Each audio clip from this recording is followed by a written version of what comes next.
Desperation finally buckles her knees. Rose Calder collapses, her frail hands clawing uselessly at the frozen dirt meant to be her grave. I can't do this. Her chest convulses as another coughing fit steals the air from her lungs. A few steps away, her guardian watches in silence, content to let her fade.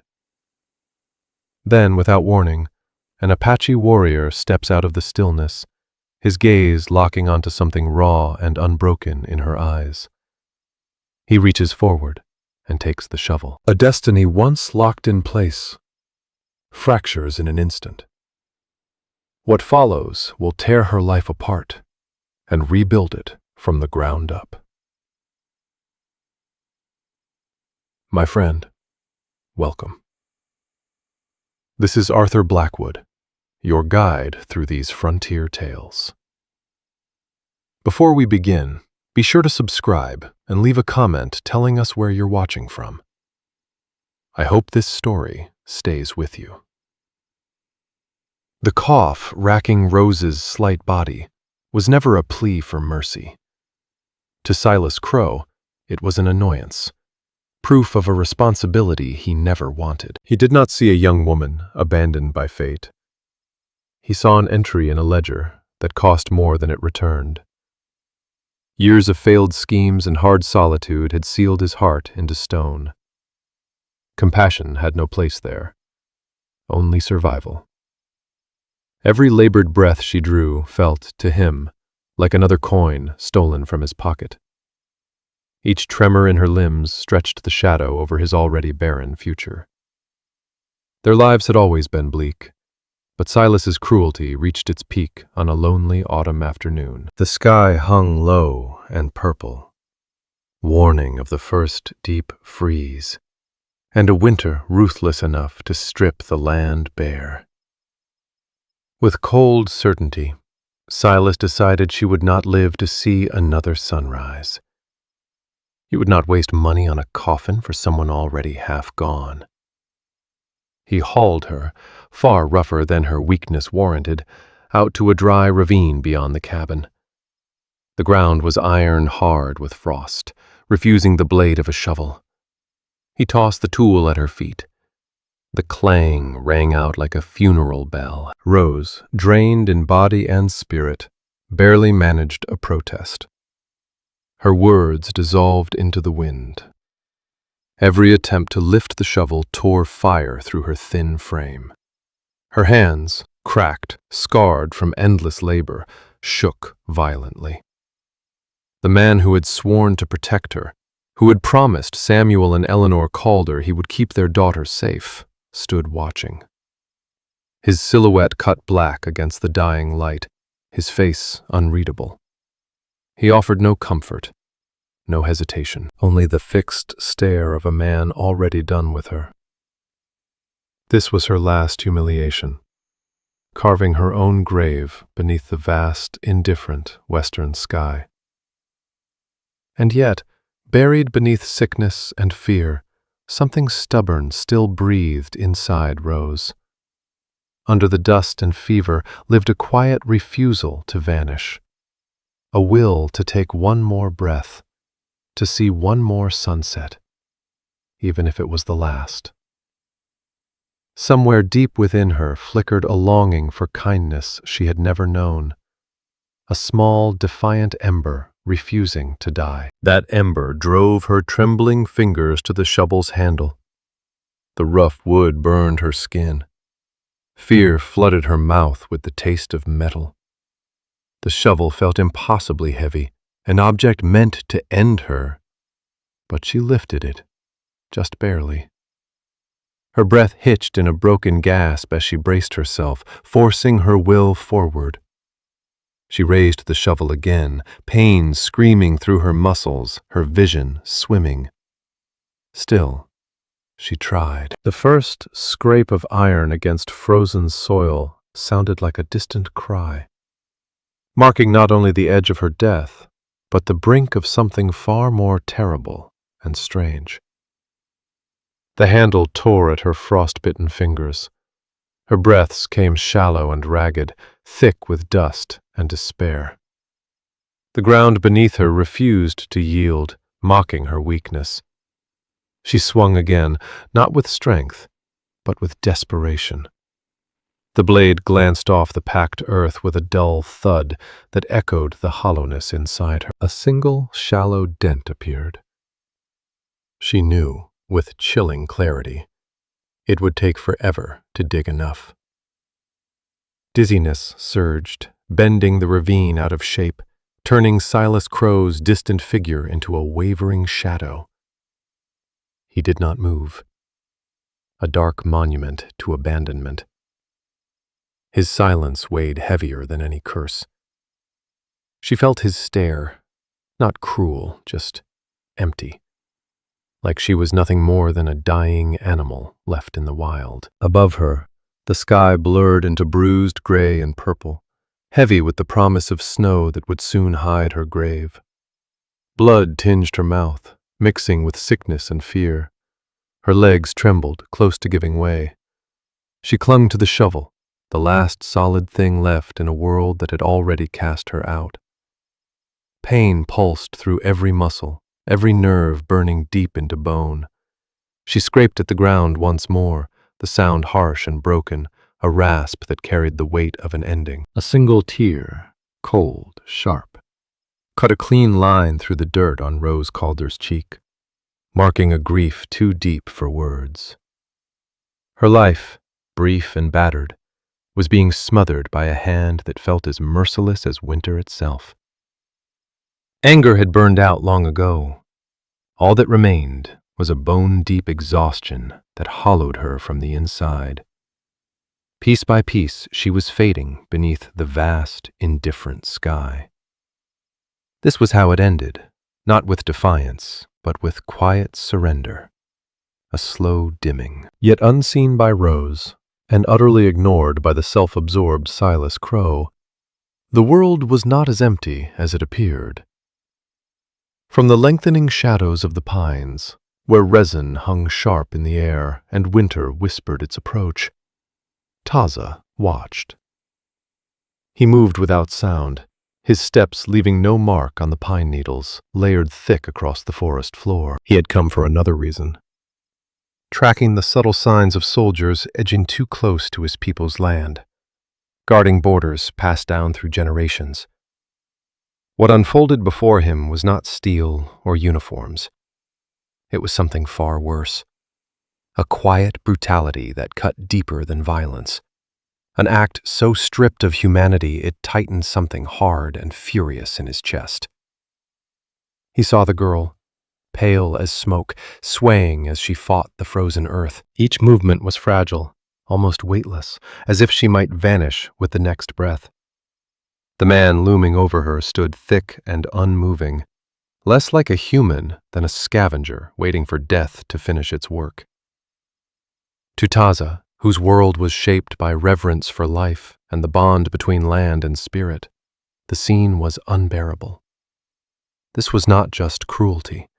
It was an insult to existence itself. Forcing a dying soul to dig her own grave was a violation of the earth, a breaking of laws older than words. Injustice surged through him, silent and powerful, like a storm gathering strength. What he witnessed was more than tragedy. It was a wound carved into the world.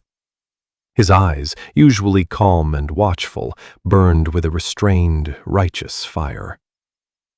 Taza stepped from the trees without a shout or challenge, his approach smooth and ghost-like, carrying the heavy silence of judgment long overdue. The figure at the ravine's edge, Silas Crow, brave only when cruelty held the advantage, froze. His breath caught. The story he told himself about necessity and survival shattered in an instant. In the tall, unyielding form of the Apache warrior, Silas did not see a man. He saw himself. Every failure, every sin, every bitter compromise staring back without mercy. A living reflection of the soul he had ruined. Taza said nothing. His gaze alone carried the weight of generations. of a justice that owed nothing to the thin laws of frontier towns. He walked past Silas and toward Rose, who had collapsed across the shovel, her strength spent.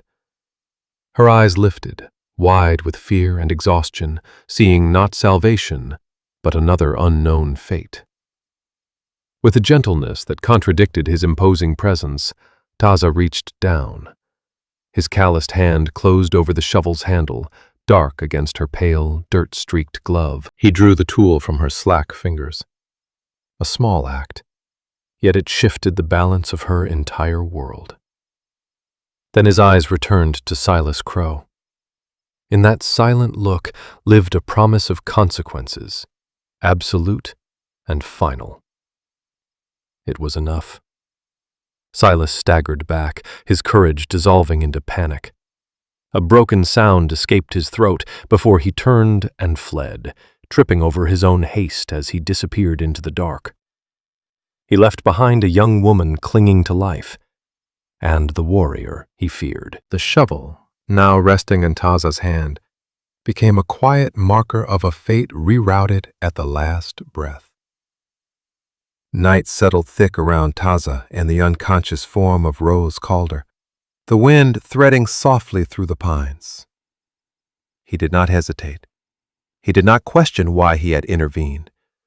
Compassion came to him as naturally as breath, an instinct shaped by a life lived in balance.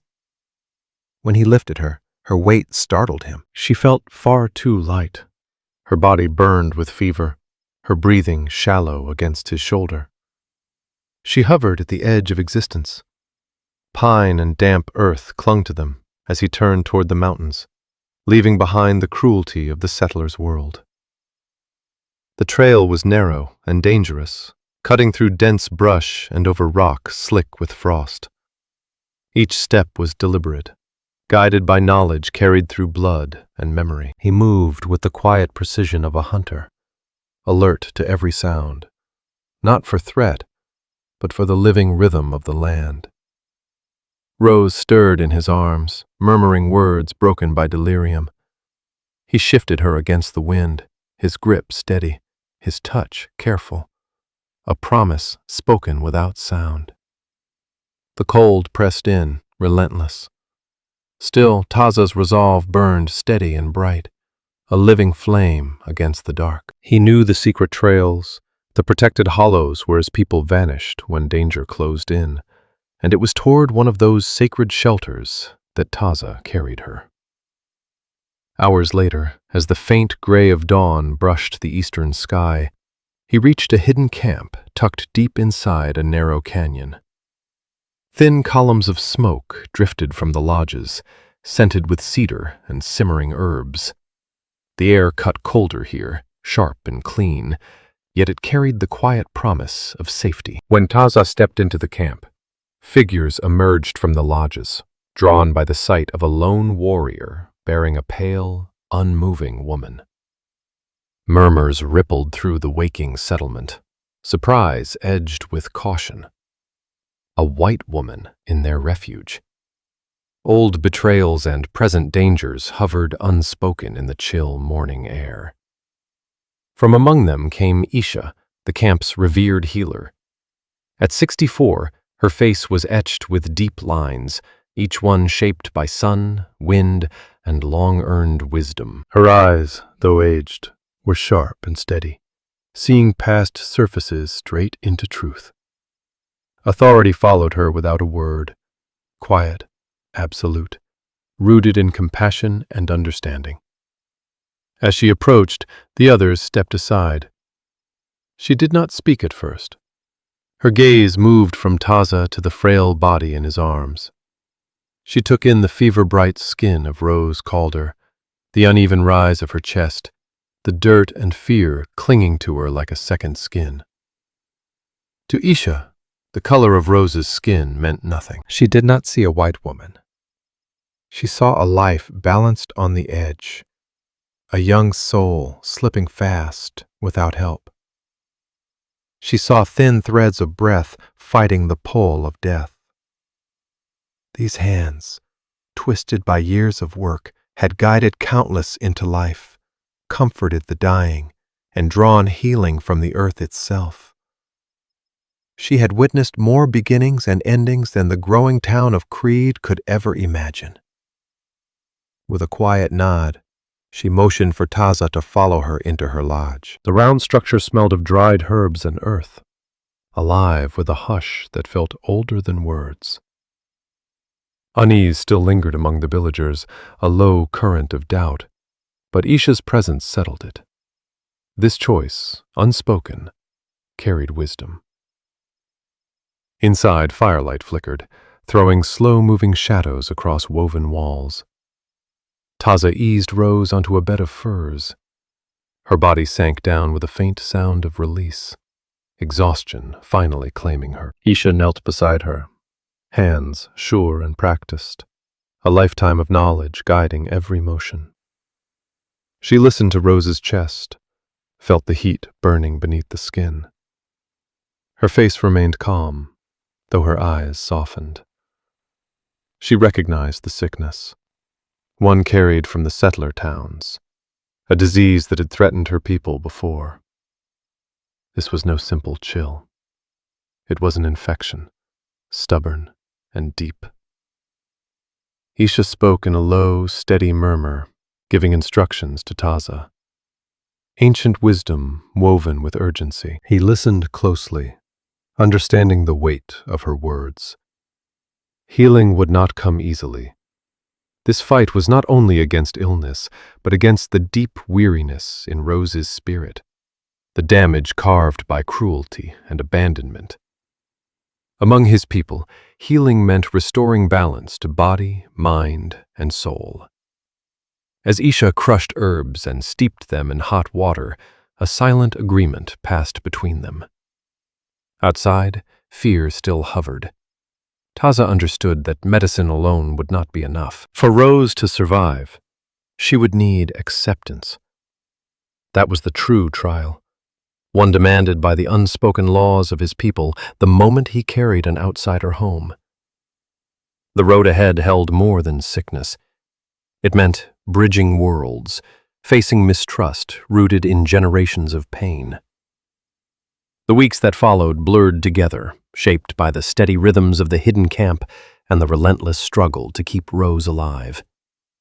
Isha, with Taza as her quiet, unwavering helper, guided the slow work of recovery. The lodge became a place of warmth and resolve. Rose drifted in and out of awareness, pulled between fever's grip and brief moments of clarity. She felt Isha's cool hand on her brow. The sharp bitterness of herbal brews eased between her lips. She sensed Taza nearby, feeding the fire, lifting a cup of broth to her mouth. Beyond the lodge walls, unfamiliar voices murmured softly, a steady sound that somehow comforted her. Days passed in constant watchfulness. Isha prepared remedy after remedy, each plant chosen with care, each act guided by knowledge far older than medicine itself. Taza, whose hands had long been shaped by bowstring and hunt, now learned gentler skills, the careful measure of remedies, the simple act of moistening cracked lips, the patience required to notice the smallest rise or fall of a fever. He watched Isha closely, not only memorizing her techniques, but absorbing the deep compassion that guided every movement. The fight was relentless, a drawn-out war against an infection that had torn through Rose Calder's lungs. There were nights when her breathing thinned to a fragile whisper, her skin turning so pale that even Isha's steady calm faltered. In those hours, fear struck Taza hard, pounding in his chest with a force he rarely allowed himself to feel. Yet each dawn brought a faint return of strength in Rose, a quiet refusal to surrender. Slowly, almost unseen, the balance began to shift. The harsh rattle in her chest softened, replaced by deeper, though still labored breaths. The fever that once burned like wildfire eased its grip, leaving her weak but clear-minded. When her eyes finally opened fully, truly focusing on the faces above her, confusion tangled with a wave of overwhelming gratitude. She saw Isha's wise, gentle eyes and Taza's steady, watchful presence, the bitter teas, the warm broths, the constant vigilance of those who refused to give up on her. These small acts were the threads pulling her back from the edge. She was no longer a burden waiting to be discarded, but a life defended, cared for, and claimed. The deep weariness lodged in her spirit, the unseen wounds left by Silas Crow's cruelty, began to ease beneath the quiet shelter of their care. At first, her voice returned as a thin whisper, barely there, but it grew stronger day by day. She asked questions, listened closely, and tried to understand this unfamiliar world that had caught her before she fell. As Rose regained strength, a new rhythm took shape. She watched the camp's daily flow, the quiet work, the shared purpose. Children, shy at first, peeked into the lodge, curiosity slowly overtaking fear. They brought small offerings, a smooth river stone, a bright feather. When she could, Rose helped. Her hands, still unsteady, folded furs, cleaned gourds, gathered herbs, Isha pointed out. In these simple tasks, her place shifted. She was no longer just someone being healed, but someone contributing. The wary distance among some villagers softened into cautious acceptance. They saw her effort, her resolve, and understood the shared language of work. She was no longer merely the white woman. She was Rose, the one brought back from the brink. One afternoon, as she and Isha sorted drying roots, Rose paused, fingers closing around a knotted, reddish tuber. "This is sarsaparilla, isn't it?" she asked, her voice rough but steady. "My mother used to brew it for fevers." Isha stilled, her eyes widening just slightly. "You know this plant?" she asked, surprise breaking through her usual calm. Rose nodded. "My parents, Samuel and Eleanor Calder, were apothecaries back in St. Louis.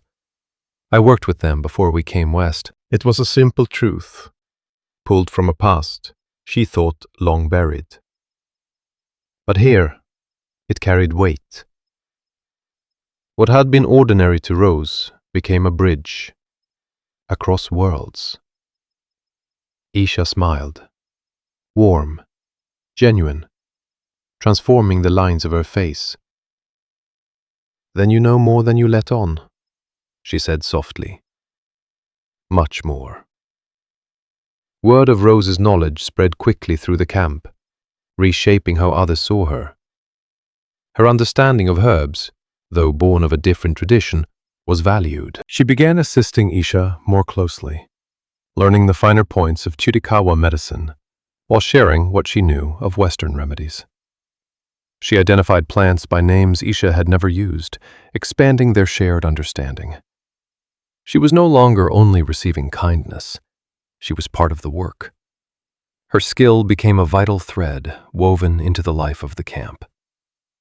But just as she began to truly belong, a shadow crept in. One evening, as stars pierced the darkening sky, a rider burst into the clearing. His horse foamed at the mouth. His face was tight with urgency. The news he carried struck like ice. A rival band, led by a ruthless renegade named Rook Vance, had been sighted nearby. Their intent was clear. The fragile peace Rose had found trembled. The warning swept through the camp like a cold wind. Fires dimmed, laughter vanished, voices dropped. Men moved with purpose, preparing defenses. Rose stood still, dread tightening her chest. She had escaped one danger, only to step into another. But this time, she was no longer a helpless soul waiting to be spared. Rose Calder belonged to this place now, and their fate was bound to hers. What had once been a forgotten piece of her past, her parents' apothecary knowledge, had become a duty she could no longer ignore. She looked to Isha. The healer's face, usually calm as still water, was drawn tight with concern. Nearby, Taza moved among the warriors, his jaw locked, his presence a steady force in the swelling tension, authority carried without words. The days that followed blurred together in relentless preparation. The camp was tightened and secured. Traps were laid. Scouts slipped into the hills. Rose, though no fighter, found her place beside Isha, mixing poultices and grinding salves, meant to dull pain and slow death. Her Western remedies blended seamlessly with Isha's traditional healing, forming a powerful defense of their own. She crushed herbs until her hands ached, the steady rhythm anchoring her against fear. Purpose filled her, so different from the emptiness she once carried. This was more than survival. This was contribution, a fierce need to protect those who had given her shelter without question. The strike came with the silence of a stalking predator. Not a direct assault, but a swift, vicious raid on their winter stores, hidden in a cave high within the canyon. The goal was clear: starvation. A slow, merciless weapon. A small guard, including Taza, had been watching the cache. When distant gunshots and shouts echoed through the canyon, a sharp gasp rippled through the camp. Cold fear seized Rose's chest. She understood what losing those supplies meant. Hunger, hopelessness, winter death. Without pausing, Rose seized a satchel packed with Isha's strongest herbs and the small, sharp knife she used for gathering plants. Her thoughts snapped into focus, not panic, but certainty. The warriors would be wounded, they would need help, and she could give it. Isha met her eyes and saw the resolve there. She gave a single nod. "Go," she urged softly. "Remember what you know." Rose ran, driven by a surge of courage she hadn't known lived inside her. The ground was brutal, but weeks in the mountains had hardened her legs. As she reached the cave, chaos exploded around her. Shouting, steel striking stone, bodies crashing together. Several of Taza's men lay bleeding, their cries sharp in the air. Taza himself was locked in savage combat with a massive raider, muscles straining, teeth bared. Blood and gunpowder burned her lungs. Rose didn't hesitate. She moved. She dropped beside the wounded, hands steady as instinct took over. She pressed wounds closed, slowed bleeding, forced pain-easing herbs between clenched teeth. Around her, the fight roared on. As she worked on a warrior with a deep gash in his arm, a heavy impact sounded nearby. Taza was struck from behind and went down hard. A large raider advanced, grinning, tomahawk raised for the kill. Rose surged forward without thinking, throwing herself into the path of destruction. Her sudden movement startled the raider just long enough. That single heartbeat was all Taza needed. He rolled, regained his feet, and struck with brutal precision, sending the attacker crashing to the ground. The tide shifted. Fired by Rose's fearless stand, the remaining warriors fought harder, driving the raiders back. When the clash finally broke and the wounded were gathered, a grim discovery surfaced. One fallen raider still clutched a small wooden carving, a serpent devouring its own tail. The mark of Rook Vance's band. Beneath the man's blood-soaked coat, a battered leather pouch spilled open.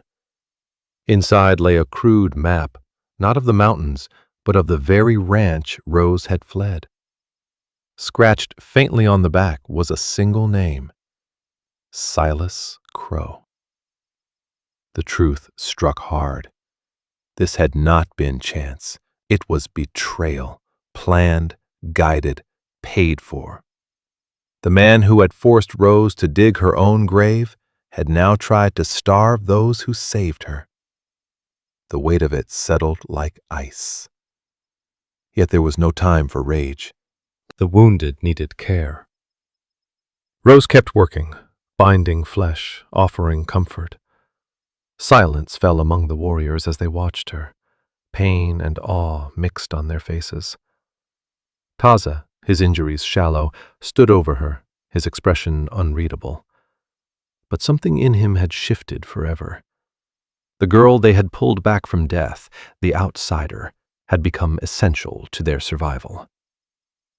Then one of the elder warriors, his face etched with scars earned over many winters, rose slowly. He crossed the clearing with measured steps and stopped before Rose Calder, his eyes steady and intent. He said nothing. Instead, he bowed his head in a deep, deliberate gesture of respect, an honor that startled and humbled her at once.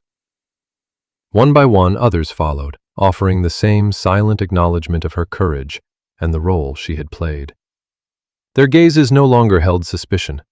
They carried something heavier now, expectation. The days after the raid settled into a careful rhythm of healing and watchfulness.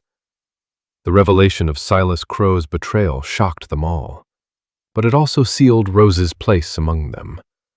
Warriors who once kept their distance now treated her with quiet regard, remembering not only how she tended the wounded, but how she had stepped without hesitation into danger to save Taza's life. What she had done crossed the boundaries of language and blood. It spoke to something deeper. She belonged, not by birth, but by spirit, shaped in shared peril. Isha, whose sight reached beyond the present moment, observed the subtle change within the camp. She continued guiding Rose in the ways of traditional healing, recognizing her natural skill. In turn, Rose shared more of her own knowledge, discussing plant properties, preparing tinctures, blending learned practice with ancient understanding. Their talks, often by firelight inside the lodge, became a meeting place of two worlds, each strengthening the other. Rose found peace in that exchange, a purpose she had not known for years. Taza, usually reserved, began seeking her presence more often. He would watch her work, standing close but silent, a steady guard. He was drawn to the quiet resolve in her eyes, the strength that lived beneath her slight frame. One night, beneath a sky thick with stars, Rose spoke of the life she had lost. She described her parents' apothecary shop in St. Louis, the rows of labeled jars, the smell of dried herbs and distant spices. She spoke of Eleanor Calder's gentle hands, Samuel Calder's warm humor, and the sudden fever that took them both, leaving her alone in the unforgiving West. Her voice carried sorrow, but no bitterness, only truth. Taza listened, eyes fixed on the flames. When she finished, silence settled between them. Easy, shared. Then, in a voice lower than usual, he spoke of his own past. He told her of his younger brother, Kion, lost years ago to a raiding party, a wound that never closed. He spoke of his father, a respected warrior and healer, of his mother, whose songs still lived in his memory.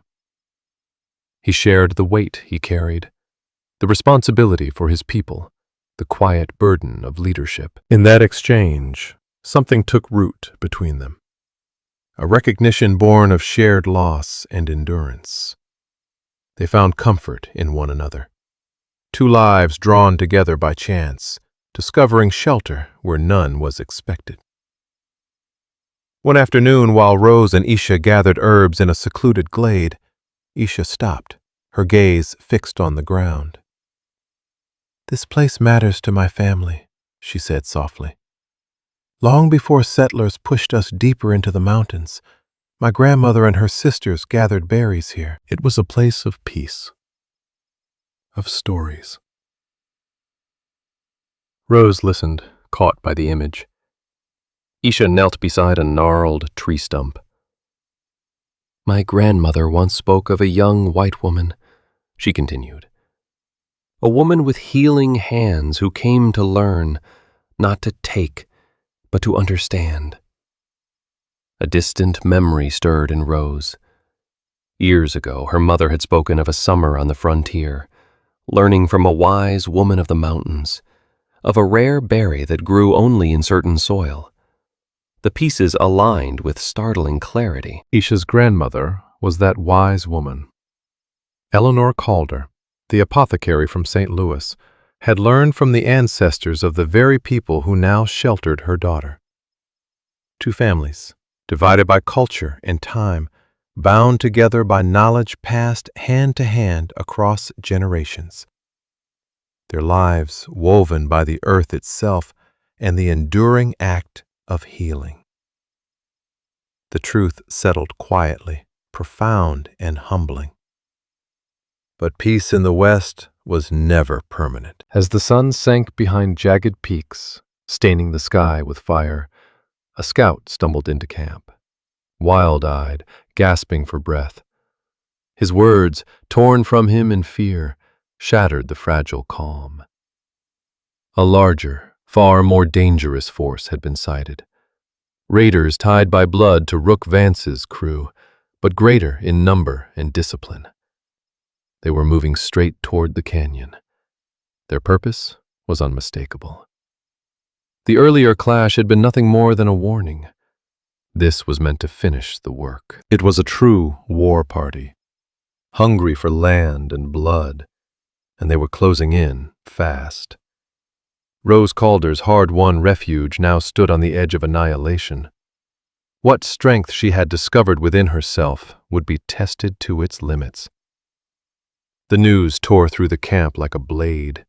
Fear spread instantly, followed by a grim resolve. The communal fire, once a place of warmth and stories, now threw long, wavering shadows that seemed to carry the shape of what was coming. This was no raid. This was an attempt to erase the Chiricahua presence entirely. Cold terror wrapped around Rose's chest, but beneath it flared something fiercer.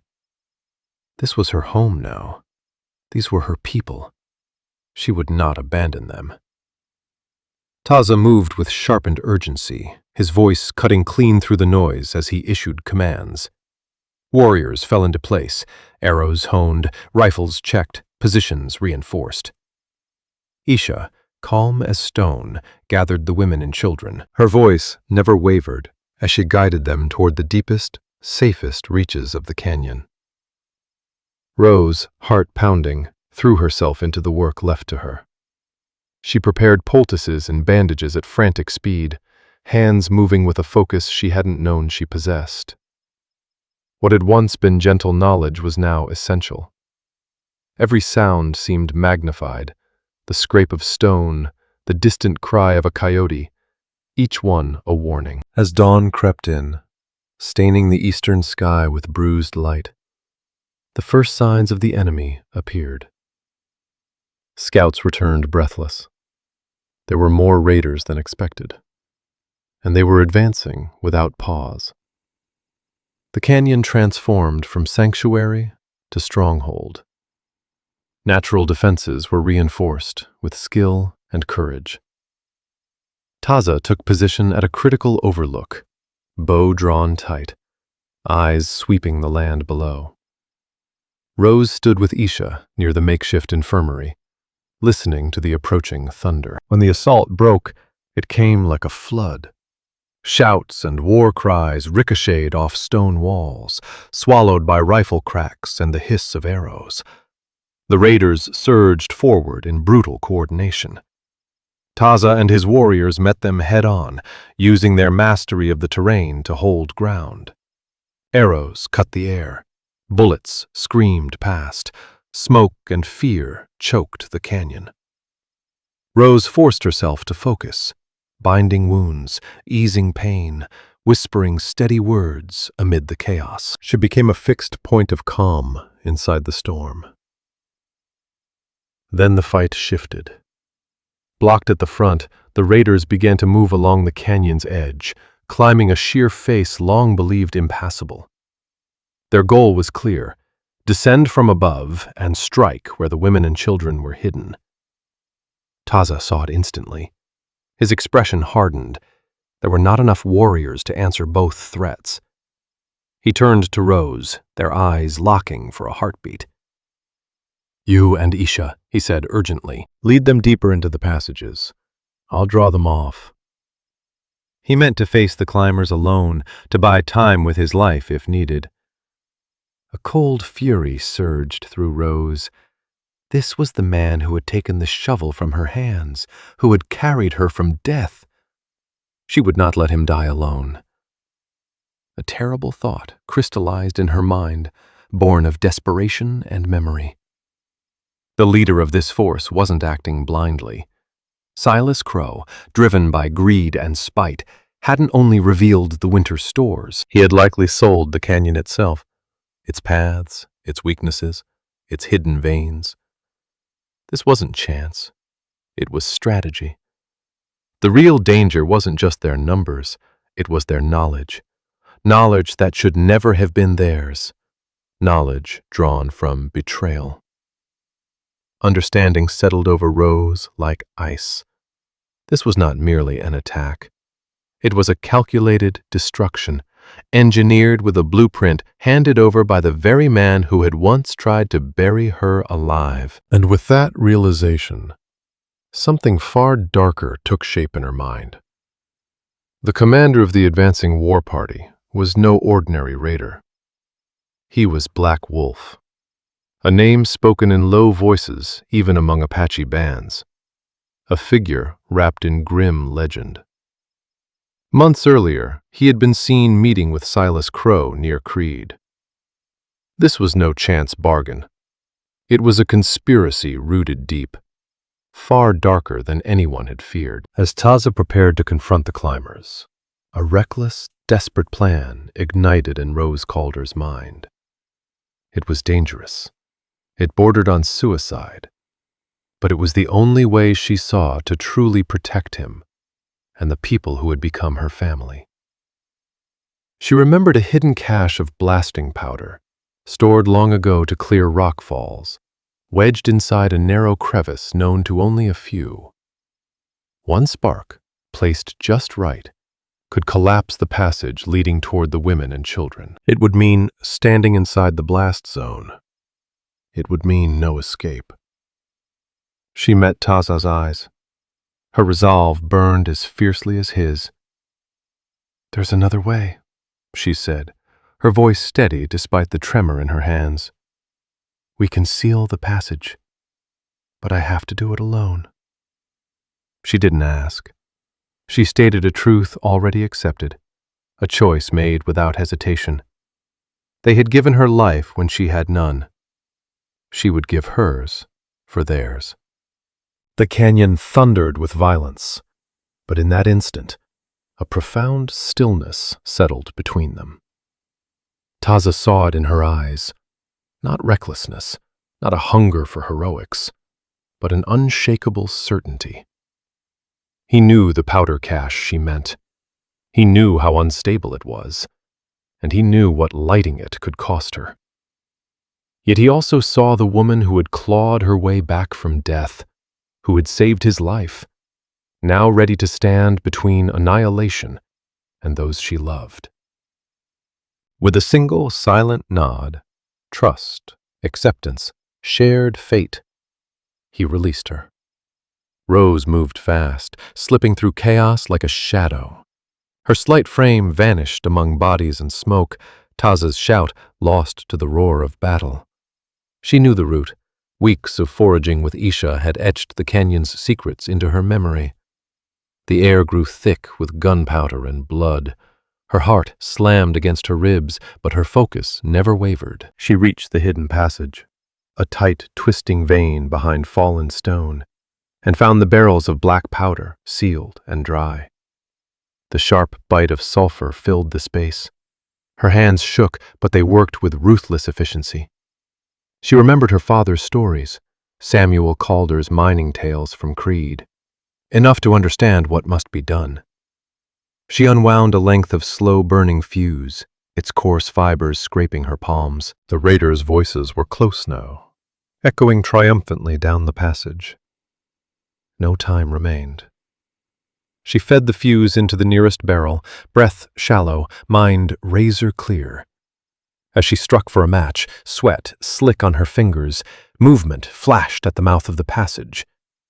Not a raider. Silas Crow.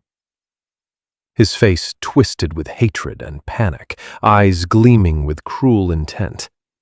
A lit torch flared in his hand. "You won't ruin this for me," he snarled, voice raw with spite. He had followed her, fearing she would undo everything, determined to finish what he started. He lunged, torch raised to strike her down before she could ignite the powder. Then Taza burst into the passage. He came like a storm, fury given form. He had torn through the lines, instinct driving him to follow her. He saw the torch, the barrels, the girl. With a roar that shook the stone, he slammed into Crow.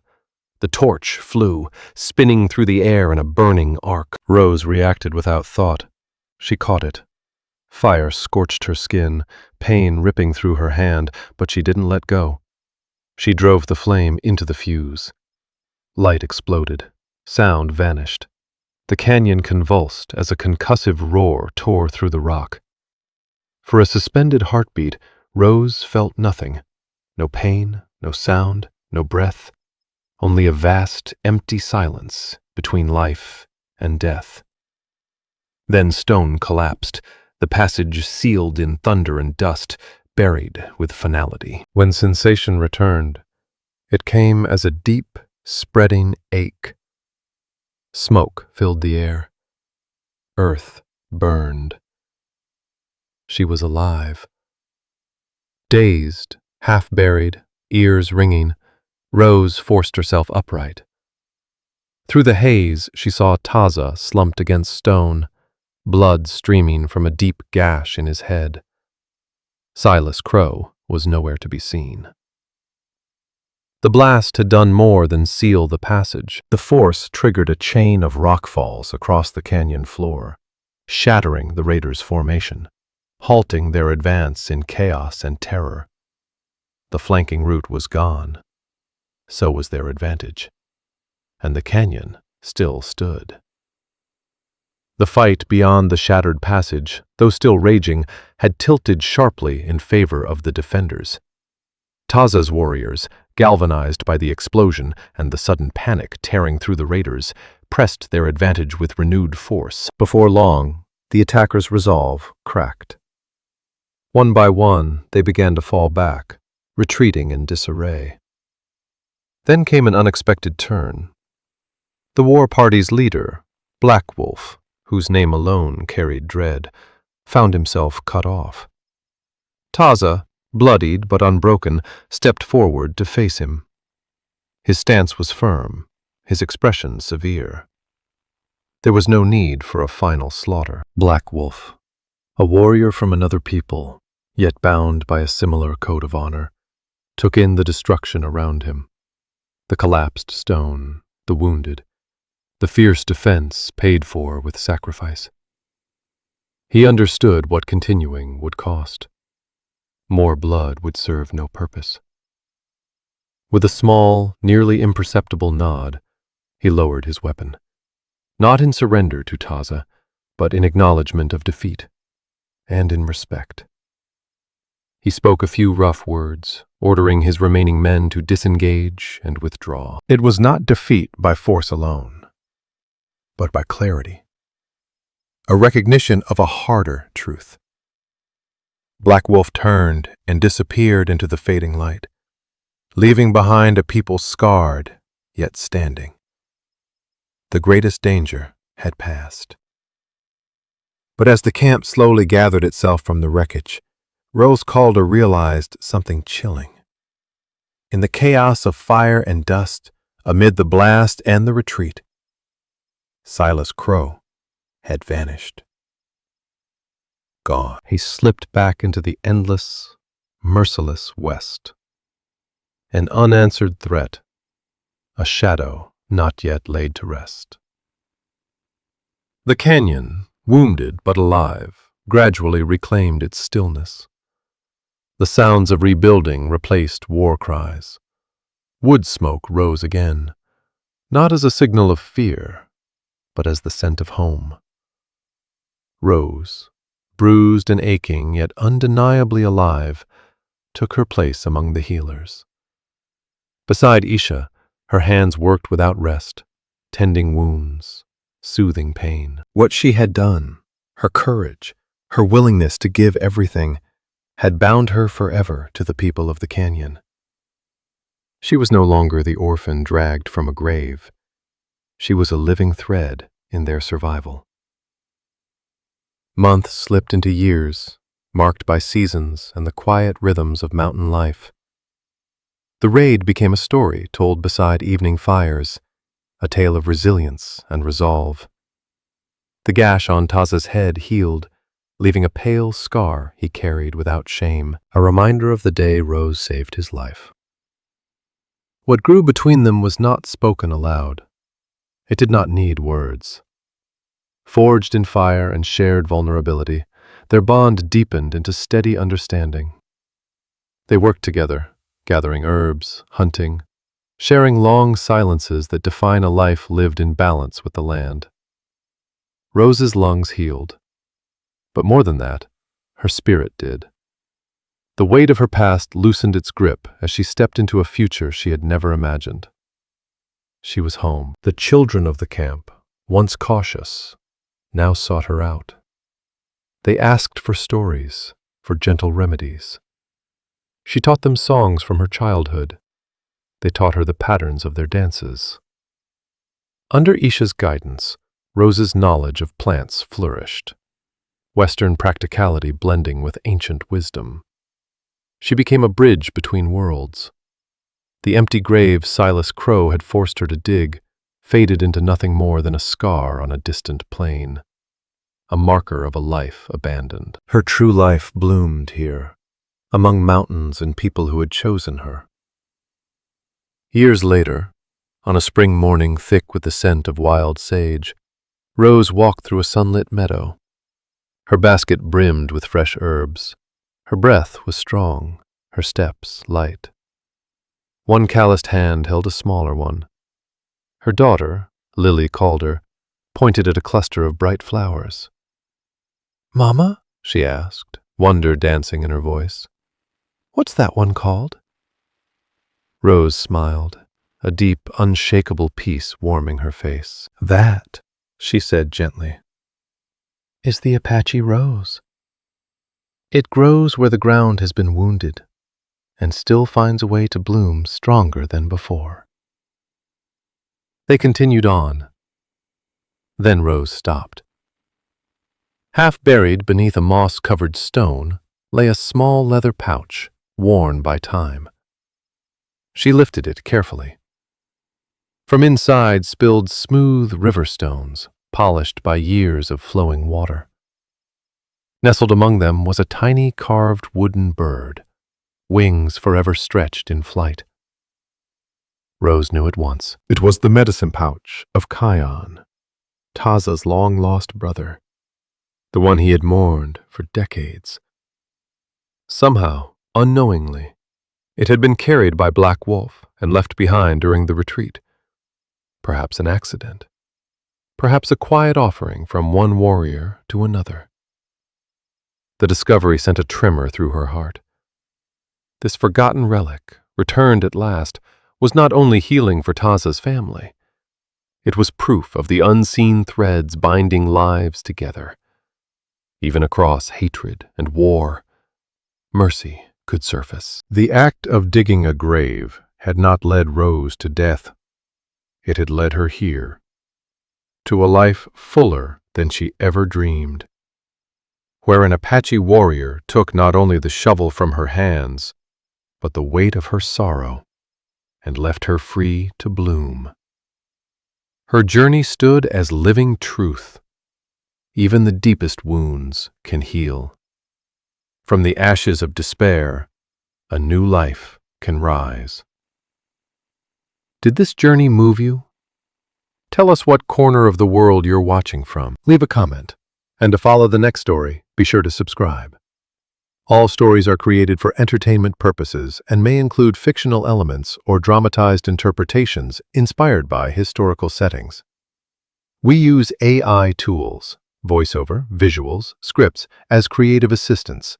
However, all content is reviewed, refined, and edited by humans to ensure emotional authenticity and storytelling quality. We fully comply with YouTube's policies regarding AI-generated content and do not use any deepfake techniques or misleading recreations of real individuals. All visuals and supporting materials are properly licensed.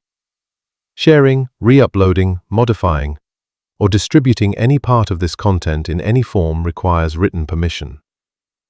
We appreciate your support and respect for original creative work.